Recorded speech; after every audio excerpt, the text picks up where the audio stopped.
পুণ্যের সূর্য উদয় হয়ে পাপের হবে অবসান, জংগুলো সব ঝরে গিয়ে ঈমান হবে শান। মহান আল্লাহর পক্ষ থেকে রহমত, মাগফেরাত ও নাজাতের বারতা নিয়ে আমাদের মাঝে পবিত্র মাহে রমাদান সমাগত।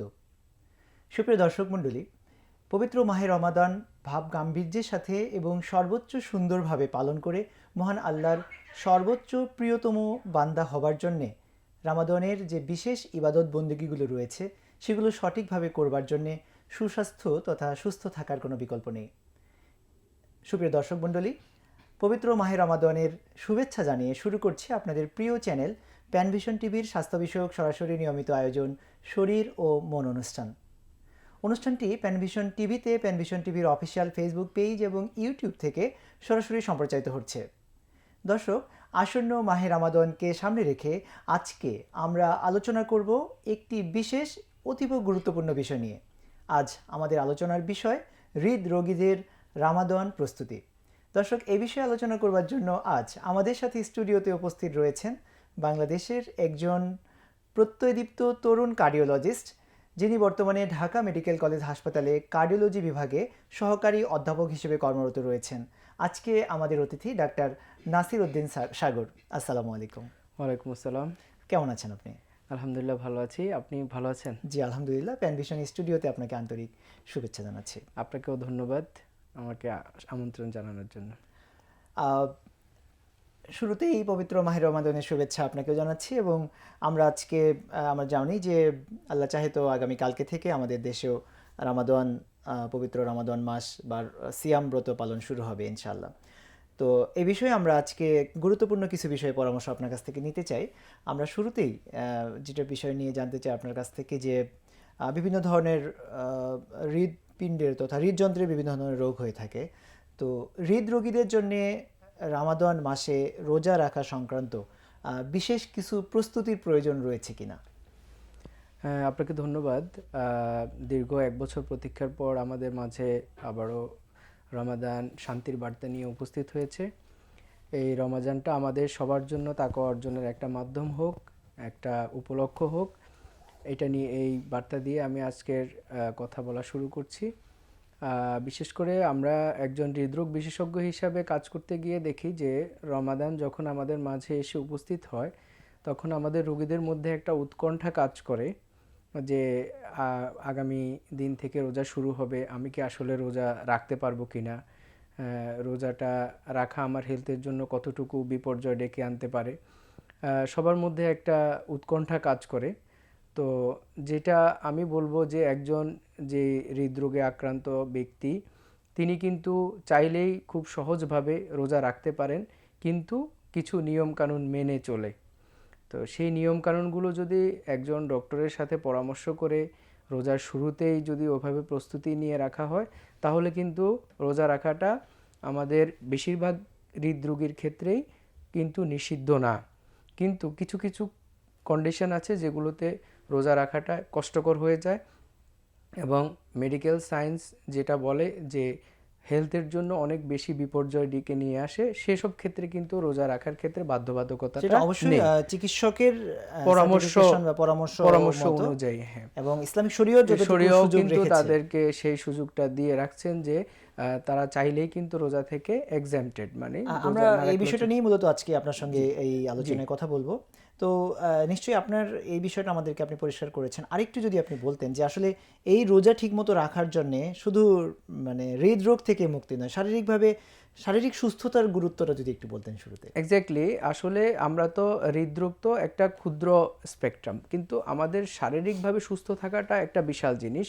তো আসলে রোজার ক্ষেত্রে আমরা যদি কিছু নিয়মকানুন মেনে চলি এবং রোজার আগে যেটা প্রস্তুতির কথা বলছেন, প্রস্তুতিটা কিভাবে শুরু হয় যে আসলে রোজা আসার আগে আমাদের হৃদরোগ, যারা হৃদরোগে আক্রান্ত, হৃদরোগের বিভিন্ন ঔষধ খাচ্ছেন, এই ওষুধগুলোর ডোজ শিডিউল কিন্তু একটু চেঞ্জ করতে হয়। তারপরে তার রোজার আগে কিছু ওয়ার্নিং সাইন আছে, যেমন ধরেন কারো হচ্ছে রেস্টে শ্বাসকষ্ট হচ্ছে, তার হচ্ছে মাথা ঘোরাচ্ছে অথবা ডিজিনেস যেটাকে আমরা বলি সেটা, অথবা দেখা গেল যে তার মধ্যে হঠাৎ করে অজ্ঞান হয়ে যাওয়ার একটা টেন্ডেন্সি আছে, অথবা তার অনেক বেশি শ্বাসকষ্ট বা বুকে ব্যথা আছে, তাদের ক্ষেত্রে কিন্তু রোজা রাখার মানে শুরু হওয়ার আগেই তাদের হচ্ছে ট্রিটমেন্টটাকে অপটিমাইজ করে তাদেরকে রোজা রাখার জন্য ফিট করতে হবে।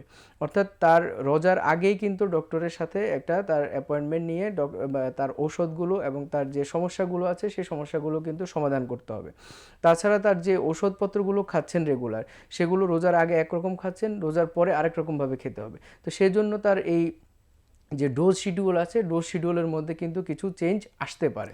তাছাড়া রোজা রাখা অবস্থায় তার দেখা গেল যে কোনো অসুবিধা হলে সে সাথে সাথে কি করবেন, কি কি অসুবিধা হলে সে রোজা ভেঙে ফেলবেন, এই জিনিসগুলো নিয়ে তার রোজার আগেই কিন্তু একটা কাউন্সেলিং দরকার। আমরা এই বিষয়টা পরিষ্কার হলাম আপনার কাছ থেকে যে আসলে হৃদরোগের কিছু কিছু ধরনের ক্ষেত্রে যেটা তার জীবনের জন্য ঝুঁকির কারণ হতে পারে, অথবা রোজা রাখলে সেটার রোগ বৃদ্ধির সম্ভাবনা থাকতে পারে, সেই ক্ষেত্রগুলোতে প্রয়োজনে চিকিৎসকের শরণাপন্ন হওয়ার এবং ইসলামিক স্কলারদের মতামতের সমন্বয়ে কিছু কিছু ক্ষেত্রে রোজা না রাখারও সুযোগ রয়েছে। তবে যদি তিনি আগে থেকেই প্রস্তুতি গ্রহণ করে নিজেকে ফিট করতে পারেন, তাহলে হৃদরোগীরাও ঠিকমতো রোজা রাখতে পারবেন। আমরা এই পরামর্শগুলো আজকে আসলে আপনার কাছ থেকে নেব। তো আমরা জানতে চাই আপনার কাছে যে প্রস্তুতি হিসেবে আমরা জানি যে মুসলিমরা অনেক আবেগপ্রবণ হয়ে থাকেন এবং আমি বলতে চাচ্ছি যেটা যে ধর্মের প্রতি অনেক বেশি অনুরাগী। অনেকে আছে যে সে সময়ে গিয়ে জীবন খুবই সংকটাপন্ন, তারপর রোজা ভাঙতে চান না, এরকমও একটা বড় সংখ্যক মুসলিম আমাদের আছে। এবং তো আমরা আপনার কাছে জানতে চাই যে যারা কোনো ক্রমেই রোজা মিস করতে চাচ্ছেন না, এই বরকত থেকে বঞ্চিত হতে চাচ্ছেন না, কিন্তু তিনি আগে থেকেই হৃদরোগে আক্রান্ত, তাদের ক্ষেত্রে আসলে কি কি বিশেষ প্রস্তুতি নিয়ে রোজার আগে শুরু করা উচিত? এখানে একটা কথা বলে রাখা দরকার যে সাধারণত আমাদের হৃদরোগের অনেকগুলো ক্যাটাগরি আছে। আপনি জানেন যে একটা হার্ট অ্যাটাক যদি কারো হয়ে থাকে সেটা একটা ভ্যারাইটি, তারপরে দেখা গেল যে কারো ভালভের সমস্যা আছে, আবার দেখা যায় কারো জন্মগত হৃদরোগের সমস্যা আছে, কারো দেখা গেল যে পালমোনারি হাইপারটেনশন বলি আমরা, এগুলো আছে। তো এই রোগগুলো যদি সিভিয়ার মাত্রায় কারো থাকে, অর্থাৎ কারো ধরেন 2 মাস আগে বা 3 মাস আগে একটা হার্ট অ্যাটাক হলো, অথবা 2 মাস আগেই তার একটা রিং পরানো হলো হার্টে, অথবা দেখা গেল তার এত বেশি শ্বাসকষ্ট, তার হার্ট ফেলিউরটা এত সিভিয়ার যে সে হচ্ছে বসে থাকতে পারে না শ্বাসকষ্টের জন্য, এত বেশি শ্বাসকষ্ট। তারপরে দেখা গেল যে তার প্রেশারটা অনেক বেশি হাই, তাকে অনেক বেশি প্রেশারের ওষুধ খেতে হচ্ছে, দেখা গেল যে 5টা 7টা পর্যন্ত প্রেশারের ওষুধ খাওয়া লাগতেছে। এই ক্যাটাগরির রোগীদের ক্ষেত্রে কিন্তু আমাদের নির্দেশনা হচ্ছে রোজা ওনাদের এই ক্যাটাগরির রোগীদের রোজা না রাখলেও চলবে। দেখা গেল যে যাদের খুব বেশি বুকে ব্যথা হচ্ছে, খুব বেশি শ্বাসকষ্ট হচ্ছে, মাঝে মাঝে মাথা ঘুরায় পড়ে যাচ্ছে, অজ্ঞান হয়ে যাচ্ছে, এদের ক্ষেত্রে কিন্তু আমাদের ইসলাম ধর্মও কিন্তু অতটা কঠোর না, কঠোরতা অবলম্বন করে নাই, যে তাদের ক্ষেত্রে রোজাটা কিন্তু খুব বেশি পালন করার ক্ষেত্রে অত বেশি জোরাজুরি বা তবে যদি এইসব অবস্থায় আমি যে কয়েকটা কন্ডিশনের কথা বললাম, কেউ যদি এইসব অবস্থায় রোজা রাখতে যান তাহলে কিন্তু তার শারীরিক বিপর্যয়টা মারাত্মক লেভেলে চলে যেতে পারে, সেক্ষেত্রে কিন্তু রোগীকে হসপিটালে ভর্তি করা লাগতে পারে। তো সেক্ষেত্রে আমাদের যেটা সাজেশন সেটা হচ্ছে রোগী নিজেই ফিল করবেন যে আমি রোজা রাখতে পারবো কিনা। আর যে রোগীটা সুস্থ স্বাভাবিকভাবে হাঁটাচলা করতে পারে, নিজের কাজকর্ম করতে পারে, নিজের গোসল করতে পারে, খাওয়া দাওয়া করতে পারে, তার কোনো সিমটম হয় না। সিমটম কি? আমাদের লক্ষণগুলো হৃদরোগের যে লক্ষণ, যেমন বুকে ব্যথা, শ্বাসকষ্ট, বুক ধড়ফড় করা এবং মাথা ঘোরানি, এই 4টা সিমটম। এই 4টা লক্ষণ যদি কারোর মধ্যে থাকে রেস্টে অথবা স্বাভাবিক দৈনন্দিন জীবনের যে কাজগুলো, এই কাজগুলো করতে গিয়ে যদি এ ধরনের লক্ষণ থাকে তাহলে তাদের ক্ষেত্রে কিন্তু রোজা রাখার বাধ্যবাধকতাটা নাই। অনেক ধন্যবাদ জানাচ্ছি আপনাকে। তো এই রোগীদের ক্ষেত্রে আসলে মানে যারা আগেই এই ফিটনেস তো তাকে আগেই নিতে হবে।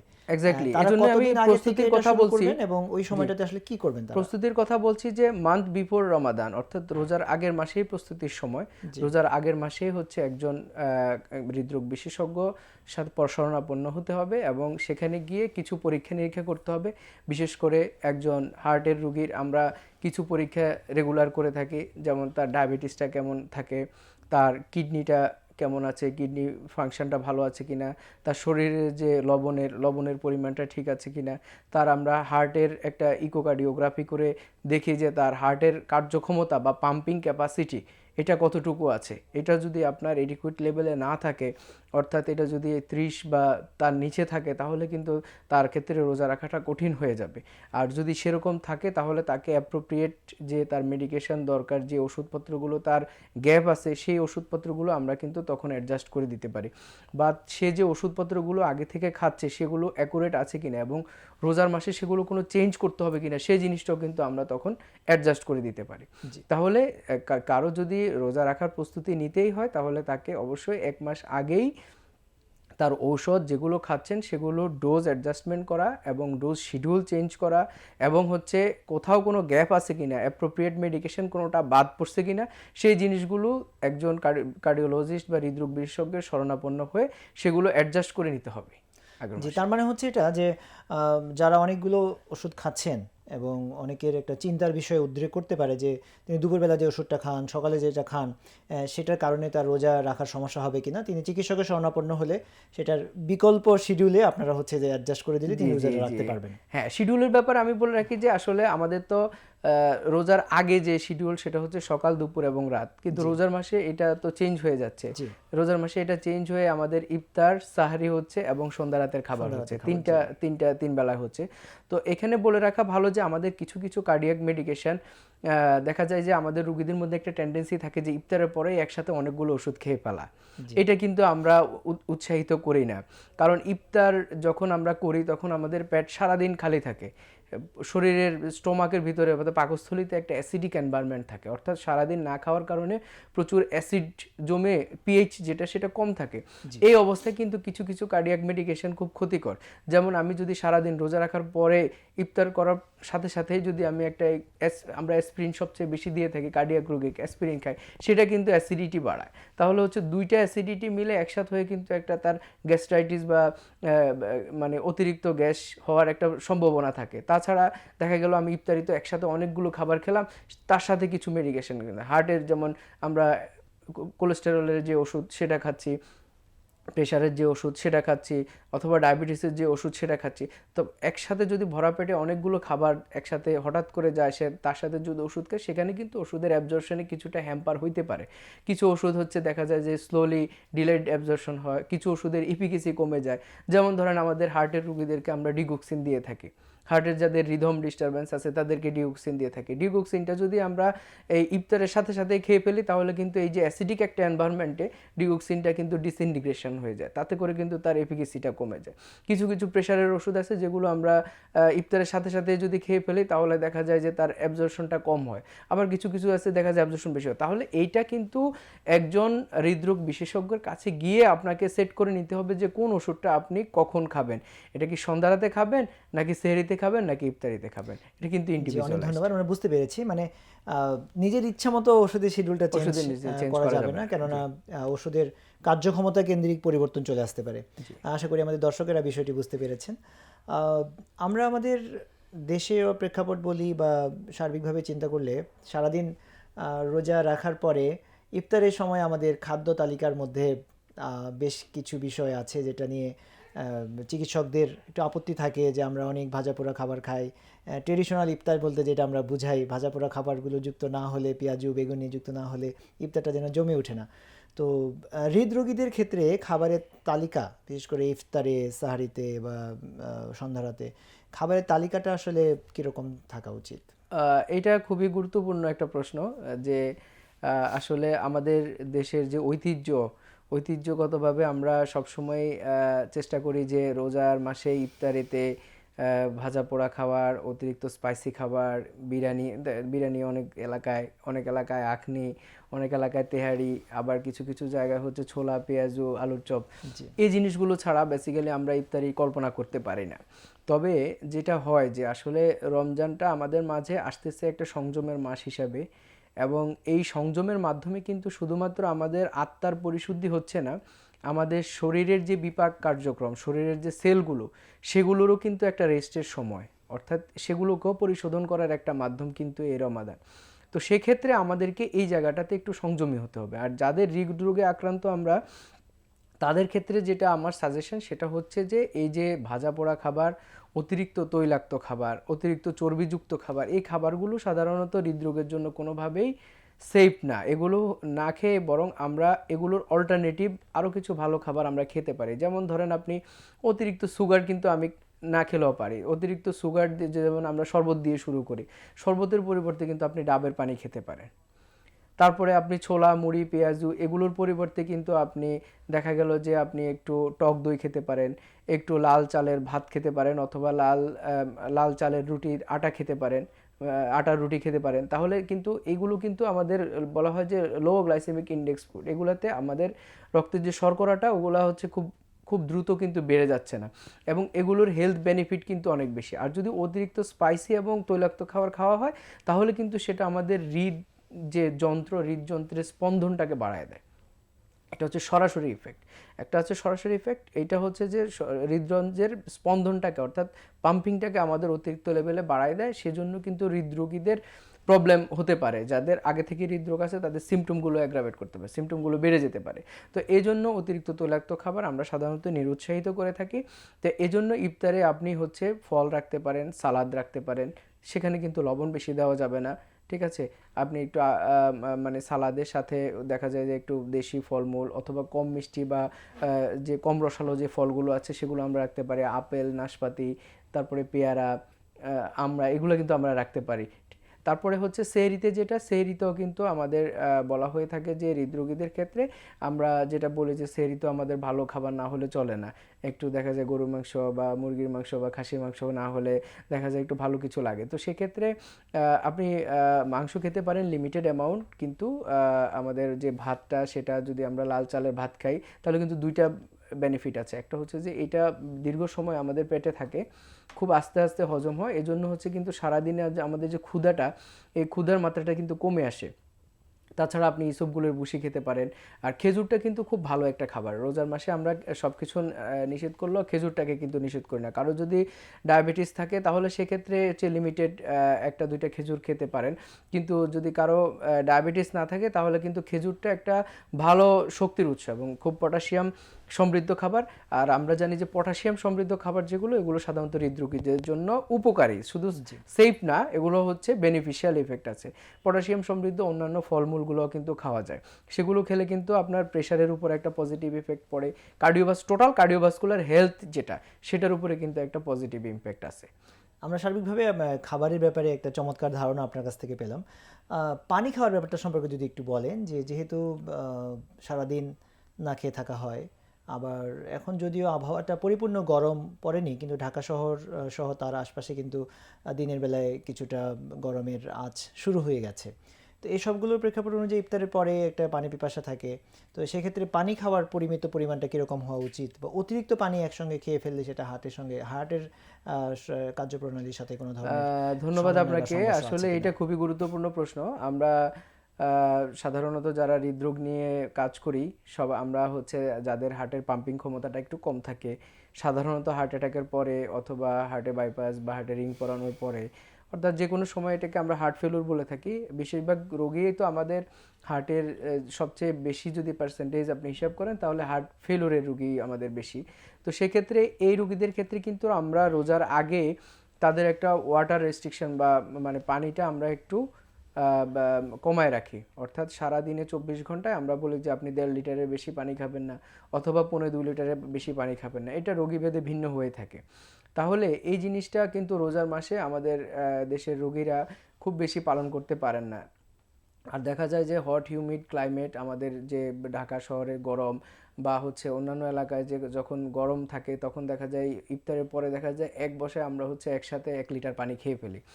তবে আমাদের হার্টের রুগীদের জন্য আমাদের পক্ষ থেকে যেটা নির্দেশনা সেটা হচ্ছে যে একসাথে এত পানি খাওয়া যাবে না। অর্থাৎ আপনি যে 1.5 লিটার আগে খেতেন সারাদিনে, হয়তোবা সেখান থেকে আপনি 1.25 লিটার করতে পারেন, কিন্তু ওই 1.25 লিটারের 1 লিটার আপনি যদি ইফতারিতে খেয়ে ফেলেন তাহলে কিন্তু হবে না। নিয়ম হচ্ছে এটা আপনি আস্তে আস্তে একটু একটু করে করে করে করে করে মানে হচ্ছে সারা এই যে আমাদের ইফতার থেকে সেহরি পর্যন্ত যে সময়টা, এই পুরো সময়ের ভিতরে আপনি হচ্ছে ওই 1.5 থেকে 1.25 লিটার পানি খাবেন। অর্থাৎ একসাথে 1 লিটার খেয়ে ফেলা যাবে না, অথবা একসাথে অনেক বেশি খেয়ে ফেলা যাবে না। সেটাকে আমরা হচ্ছে ধীরে ধীরে একটু একটু করে পুরো অ্যামাউন্টটা আমরা ফুল টাইম জুড়ে সারা রাত জুড়ে খাবো। জি, অনেক ধন্যবাদ। পানি খাওয়া সম্পর্কেও চমৎকার পরামর্শ আপনার কাছ থেকে আমরা পেলাম। আমাদের মানুষদের মধ্যে হৃদরোগজনিত বা বিশেষ করে উচ্চ রক্তচাপজনিত যে একটি বড় সমস্যা, এবং অনেক মানুষের এই সমস্যায় আক্রান্ত এবং ওষুধ খেয়ে তারা ভালো আছেন আলহামদুলিল্লাহ, সেটা হচ্ছে হাইপার টেনশন বা উচ্চ রক্তচাপ। তো রোজা রাখার সময় উচ্চ রক্তচাপের রোগীদের জন্য বিশেষ কোনো সতর্কতার প্রয়োজন রয়েছে হ্যাঁ, সেটা কিনা, আমি সেটা কি অলরেডি বলে ফেলছি যে উচ্চ রক্তচাপ যাদের আছে তাদের ক্ষেত্রে আমরা বলি যে সোডিয়াম রেস্ট্রিকশন করেন। সোডিয়াম যেটা আমরা খাবার লবণ যেটা আর কি, জি টেবিল সল্ট যেটা, এইটা আমরা রেস্ট্রিকশন করতে বলি, এবং হচ্ছে আমরা পটাশিয়ামটা একটু বেশি খেতে বলি। তো আমি অলরেডি পটাশিয়ামের কথা বলে ফেলছি যে আমাদের সাধারণত কলা, আনারস বা হচ্ছে কমলা লেবু, এই জিনিসগুলোতে পটাশিয়ামের পরিমাণটা অনেক বেশি থাকে। তাহলে হচ্ছে একজন যার হাই প্রেশার আছে তার কিন্তু এই রোজার মাসে ফ্রুটস খেতে হবে। অর্থাৎ আমি যেটা হেলদি ডায়েটের কথা বলছি সেখানে ফ্রুটসের কথা বলে আসছি। ইফতারিতে এবং সন্ধ্যারাতে বা সেহরিতেও আপনি চাইলে ফ্রুটস খেতে পারেন, কোনো অসুবিধা নেই। এই ফ্রুটসটা কিন্তু তার জন্য উপকারী। আর যেটা আমাদের ট্রেডিশনাল খাবার, ঐতিহ্যগত খাবার, যেমন ছোলা, পেঁয়াজু, আলুর চপ, বেগুনি, এগুলোতে কিন্তু সবগুলোতেই অনেক বেশি লবণ দেওয়া হয়ে থাকে। ইভেন আমরা যে মুড়ি খাচ্ছি, মুড়িটা ভাজার সময় একটা নির্দিষ্ট পরিমাণের লবণ কিন্তু দেওয়া হয়। তো সেক্ষেত্রে এই এই যে ট্রেডিশনাল খাবারগুলো, যাদের অনেক বেশি প্রেশার আছে, যারা ঔষধ খেয়েও প্রেশার নিয়ন্ত্রণ করতে পারতেছেন না অথবা পরিপূর্ণভাবে নিয়ন্ত্রণ হচ্ছে না, তাদের ক্ষেত্রে কিন্তু রোজার মাসের এই যে ঐতিহ্যগত যে খাবারগুলো আছে সেগুলো কিন্তু তার প্রেশারটাকে আরও বাড়ায় দিচ্ছে। অর্থাৎ তার যে একটা মানে ডিজিজ কন্ডিশন সেটাকে আরও ওর্সেনিং করতেছে, আরও খারাপের দিকে নিয়ে যাচ্ছে। তাহলে তার ক্ষেত্রে কিন্তু রোজা রাখাটাই কিন্তু বিফলে যাবে, এবং রোজা রাখাটাই অসম্ভব হয়ে যাবে যদি সে ট্রেডিশনাল খাবার থেকে না বের হয়ে হেলদি ডায়েটগুলোর দিকে না আসে। তাহলে কিন্তু এই প্রেশার কন্ট্রোল করাটা তার জন্য খুব কঠিন হয়ে যাবে। জি, তাহলে এর জন্য বিশেষ কিছু সতর্কতা দরকার আছে। বিশেষ করে আপনি খাদ্যাভ্যাসজনিত খাদ্যাভ্যাসজনিত চমৎকার কিছু পরামর্শ দিয়েছেন, অনেক ধন্যবাদ জানাচ্ছি আপনাকে। আমাদের সময়ও প্রায় শেষের দিকে। আমরা একটি গুরুত্বপূর্ণ বিষয় আপনার কাছ থেকে জানবো যে হার্টের অনেক ধরনের রোগ রয়েছে। তার মধ্যে বিশেষ কিছু রোগের জন্য যেখানে হার্টে আমরা জানি যে মানুষেরাও এই টার্মটার সময় পরিচিত রিং পরাতে হয়, বা অনেকের ক্ষেত্রে বাইপাস সার্জারি করানো হয়ে থাকে। তো এই ধরনের রোগে যারা আক্রান্ত, যারা রিং পরিয়েছেন বা বাইপাস সার্জারি করেছেন, তাদের ক্ষেত্রে রোজা রাখার ক্ষেত্রে কোনো বিধিনিষেধ রয়েছে কিনা? ধন্যবাদ আপনাকে, এটা খুবই গুরুত্বপূর্ণ প্রশ্ন। এখনকার আমাদের এই যুগে এসে দেখা গেছে যে আমাদের রোগীদের একটা নির্দিষ্ট অংশ যাদের হার্টে অ্যাটাক হয়ে গেছে অথবা অ্যাটাক হওয়ার একটা সম্ভাবনা আছে, তাদের দেখা যায় যে রিং পরানো লাগে, অথবা বাইপাস সার্জারি করা লাগে। তো দেখা যাচ্ছে যে এই ধরনের রোগীদের ক্ষেত্রে আসলে সতর্কতাটা কেন, এদের ক্ষেত্রে একটু বাড়তি সতর্কতা আমরা সবসময় বলে থাকি। কারণ হচ্ছে যে একটা রিং পরানো রোগীর রক্তটাতে খুব বেশি পাতলা রাখতে হয় আমরা জানি। জি এবং রিং পরানোর পরবর্তীতে আমরা রক্ত পাতলা হওয়ার জন্য খুব ভালো মানের ঔষধ দিয়ে থাকি, খুব দামি ওষুধ দিয়ে থাকি, যা শুধু রক্তটা যাতে পাতলা থাকে। কারণ রক্ত যদি পাতলা না থাকে তাহলে রিং যে জায়গায় লাগানো হয়েছে ওই জায়গাটাতে আবার একটা ব্লক হওয়ার সম্ভাবনা থাকে। তো এই জন্য রিং পরানোর পরপরই, অর্থাৎ এটা আমরা সাধারণত একটা টাইম ফ্রেম বলি যে 3 মাসের মধ্যে রোজা রাখা যাবে না। কারণ কি? কারণ হচ্ছে রোজা রাখার সময় আমাদের দেশে যে পরিমাণ গরম পড়তেছে, অর্থাৎ ওভারঅল যে একটা ক্লাইমেটিক যে কন্ডিশন, এই কন্ডিশনের কারণে দেখা গেল যে আমাদের প্রচুর ডিহাইড্রেশন হয়, পানি শূন্যতা হয়। রোজা রাখা অবস্থা আপনি দেখবেন যে দুপুরের দিকে একদম গলা শুকায় যায়, তখন আমাদের রক্তের ঘনত্বটা কিন্তু অনেক বেশি বেড়ে যায়। তো এ ধরনের রোগীদের ক্ষেত্রে আমরা সাধারণত প্রথম 3 মাসের মধ্যে রোজা রাখতে নিষেধ করি। কারণ হচ্ছে এই সময়টা খুব ভালনারেবল সময়, যে রক্ত এটাকে হিমো কনসেন্ট্রেশন বলে, অর্থাৎ রক্তটা অতিরিক্ত ঘনীভূত হয়ে ওই জায়গাটাতে, যে জায়গাটাতে রিং পরানো হয়েছে ওই রিংটা ব্লক হয়ে যাওয়ার একটা সম্ভাবনা থাকে। তো এই জন্য সাধারণত যাদের রিং পরানো আছে তারা 3 মাস সময় পার হয়ে যাওয়ার পরে খুব সতর্কতার সহিত ওষুধগুলো ঠিকঠাক মতো খেয়ে, পানিটাকে আমি যেভাবে বলছি যে কন্টিনিউ তার হচ্ছে যে পরিমিত পানি পান করতে হবে, এবং সেটা করতে হবে হচ্ছে ধীরে ধীরে। এইভাবে করে যদি সব কিছু নিয়ম কানুন মেনে চলে রোজা রাখতে চান তাহলে 3 মাস পরে তার জন্য রোজা রাখাটা কিন্তু নিষেধ না। বাট রিং লাগানোর পরপরেই শুরুর দিকেই হঠাৎ করে, যেমন আমি 1 সপ্তাহ আগে রিং লাগাইলাম, 1 সপ্তাহ পরে রোজা শুরু হলো, এই সময়টাতে কিন্তু রোজা রাখতে যাওয়াটা তার জন্য রিস্কি হতে পারে। জি এজন্য আমাদের খুব সতর্কতার সহিত এটাকে মেনে চলা উচিত আমি মনে করি। জি, অনেক ধন্যবাদ। আমরা আপনার কাছ থেকে এ পর্যায়ে যে বিষয়টি জানতে চাই যে আহ, রোজা থাকা অবস্থায় দিবসের প্রথমাগ্নে অথবা মধ্যাহ্নে বা বিকালের মানে ইফতারের আগেই যদি কেউ পূর্ব থেকে হৃদরোগে আক্রান্ত কোনো ব্যক্তি অথবা নতুন করে তিনি আগে পূর্বে হৃদরোগে আক্রান্ত ছিলেন না, নতুন করে কোনো একটা সমস্যা বোধ হলো যেটা তার হৃৎপিণ্ডজনিত কারণে তিনি সমস্যা বোধ করছেন, এই সময়টাতে কি করণীয়? ধন্যবাদ। এটা খুবই প্র্যাকটিক্যাল প্রশ্ন এবং এটা আমাদের রোগীদের জন্য খুবই গুরুত্বপূর্ণ যে রোজা রাখা অবস্থায় যদি হৃদরোগীদের কোনো কমপ্লিকেশন ডেভেলপ করে বা কোনো প্রবলেম নতুন করে মানে হয়, অথবা যদি একজন ভালো মানুষও কিন্তু কি সমস্যা হলে সে সরাসরি ডাক্তারের শরণাপন্ন হবে বা কি করবে বা রোজা ভেঙে ফেলবে কিনা, এটার ব্যাপারে নির্দেশনা হচ্ছে আমাদের। আমি আপনাকে অলরেডি 4টা লক্ষণের কথা বলছি হার্টের, যে একটা হচ্ছে যে বুকে ব্যথা। এই বুকে ব্যথাটা যখন খুব তীব্র বুকে ব্যথা হবে যেটা ওষুধ ছাড়া সারতেছে না, যে দেখা গেল রোগী হাঁটার সময় বুকে ব্যথা উঠছে, রেস্ট নেওয়ার পরেও বুকে ব্যথাটা যাচ্ছে না, শ্বাসকষ্ট শুরু হয়েছে, শ্বাসকষ্ট রেস্ট নেওয়ার পরেও শ্বাসকষ্ট যাচ্ছে না, অর্থাৎ শ্বাসকষ্টটা এমন সিরিয়াস লেভেলের যে এটা ওষুধ খাওয়া ছাড়া শ্বাসকষ্টটা সারবে না।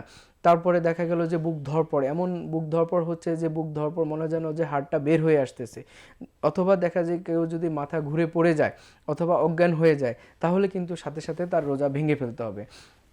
এবং রোজা ভেঙে যে আগে থেকে ওষুধ খাচ্ছে তার কাজ হবে যে যে ওষুধটা তার আমাদের রোগীরা কিন্তু বুঝে যে আমার কোন রোগের জন্য কোন ওষুধটা। দেখা গেল যে শ্বাসকষ্ট হচ্ছে একটা হার্ট ফেলিউরের রোগী, সে কিন্তু বুঝে যে আমার ওই যে পানি কমার ওষুধ যেটা, ওটা খেলে আমার এটা শ্বাসকষ্টটা কমে যায়, তখন কিন্তু সে নিজেই রোজা ভেঙে ওই ওষুধটা খেয়ে ফেললে কিন্তু ভালো হয়ে যাচ্ছে। বুক ধড়পড়ের রোগীরা জানে যে বুক ধড়পড় আমার কোন ওষুধটা কমাচ্ছে, সেই ওষুধটা কিন্তু সে খেয়ে ফেলতে পারে। যদি বুকে ব্যথা হয় তখন সে স্প্রে মারতে পারে। তবে আমি এখানে একটা কথা বলে রাখি যে স্প্রেটা কিন্তু আমাদের হৃদরোগীদের জন্য রোজা না ভেঙেও ইউজ করতে পারেন, অর্থাৎ জিহ্বার নিচে যে স্প্রেটা সেটা ইউজ করলে রোজা ভাঙার সম্ভাবনা কম থাকে। তো সেক্ষেত্রে এটা কিন্তু সেফলি রোজা না ভেঙেই ইউজ করে দেখতে পারেন যে আপনার বুকে ব্যথাটা কমতেছে কিনা। কিন্তু স্প্রে ব্যবহার করার পরেও যদি বুকে ব্যথা না কমে, তাহলে সেক্ষেত্রে অবশ্যই তাকে রোজাটা ভেঙে তারপরে হচ্ছে যে ওষুধটা খেলে তার বুকে ব্যথা কমে, আমরা ওই যে লং অ্যাক্টিং নাইট্রোগ্লিসারিন দিয়ে থাকি সেটা খেতে হবে, অথবা অন্যান্য যে ওষুধগুলো আছে বিশেষ করে বিটা ব্লকার বা অন্যান্য এনজাইনা রিলেটেড যে মেডিকেশনগুলো আছে সেই জিনিসগুলো কিন্তু তাকে খেতে হবে।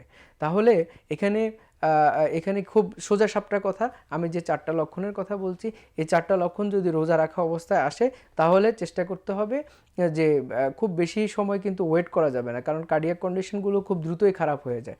আপনি একটু যেমন আপনি কাজ করতেছিলেন, সমস্যাটা আসছে, একটু রেস্ট নিয়ে দেখেন, যদি না কমে তাহলে সেক্ষেত্রে আপনাকে অবশ্যই মেডিকেশন নিতে হবে এবং সেক্ষেত্রে রোজাটা ভেঙেই তারপরে আপনাকে ওষুধটা নিতে হবে। অনেক ধন্যবাদ জানাচ্ছি। আসলে ইসলাম ধর্ম বা মহান আল্লাহর পক্ষ থেকে তো রোজা সম্পর্কে বলাই হয়েছে, ইউরিদুল্লাহ বিকুমুল ইউসরা ওয়ালা ইউরিদু বিকুমুল উসরা, যে আল্লাহ তোমাদের জন্য সহজ করতে চান, তিনি সহজ কঠিন করতে চান না। Exactly.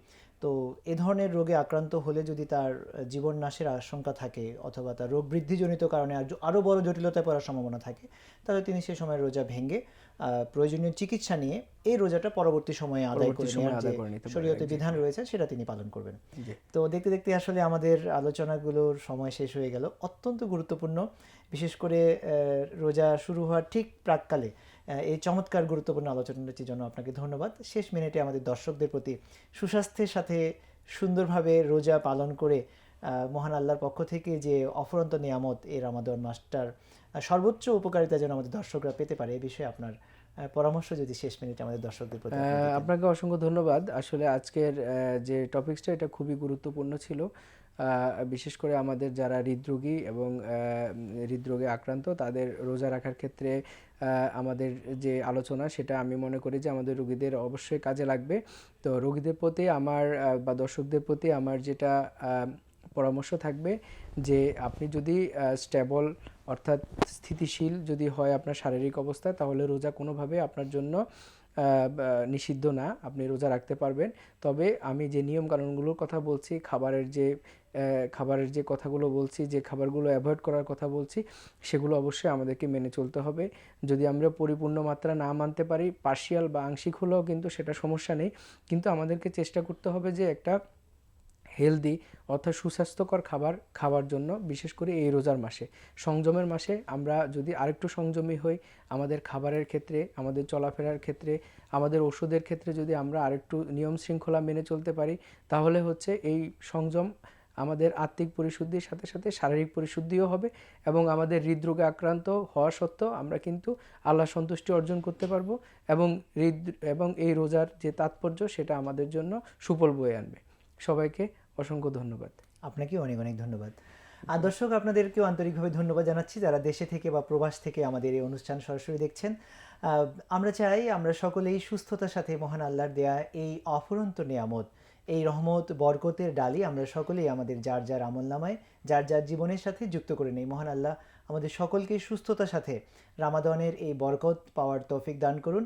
কিন্তু আল্লাহর পক্ষ থেকেই রোগের কোনো নিয়ামত বা রোগের কোনো পরীক্ষা যদি আল্লাহ কারোর প্রতি দিয়ে থাকেন, পবিত্র কোরআনে সূরা বাকারার 185 নম্বর আয়াতে আল্লাহ রাব্বুল আলামিন বলছেন যে ফামান কানা মারিদন আও আলা সাফারিন ফাইদ্দাতুম মিন আইয়ামিন উখার, যে কেউ যদি অসুস্থ হয় কিংবা সফরে থাকে তাহলে পরবর্তী সময়ে সুস্থ হওয়ার পরে সে এই রোজার সংখ্যাগুলো আদায় করে ফেলতে পারবে। আমাদের চিকিৎসা বিজ্ঞানের সাথে ইসলামিক স্কলারদের যে ঐকমত্য রয়েছে, যেসব বিষয়গুলোর কারণে রোজা ভেঙে ফেলা যায় অথবা যে যে ওষুধগুলো ব্যবহার করলে রোজা ভাঙে না, সেই বিষয়গুলো সম্পর্কে নিশ্চয়ই আপনাদের ধারণা রয়েছে। সুযোগ হলে আমরা পরবর্তী সময়ে আবার এগুলো নিয়ে আলোচনা করব। দর্শক, আমরা চাই যে আপনারা সুস্থতার সাথে সুন্দরভাবে রোজাগুলো পালন করুন এবং সুস্থ থাকুন, ভালো থাকুন। মহান আল্লাহ আমাদের সবাইকে রামাদানের এই বরকতে পরিপূর্ণ করে আসন্ন রামাদান মাসকে ভাব গাম্ভীর্যের সাথে সর্বোচ্চ উপকার পাওয়ার মানসিকতা নিয়ে পালন করার তৌফিক দান করুন। পরবর্তী পর্বে আমরা ভিন্ন কোনো একটি বিষয় নিয়ে আবারও হাজির হব। আবারও রামাদানের শুভেচ্ছা জানিয়ে শেষ করছি। আল্লাহ হাফেজ। আসসালামু আলাইকুম।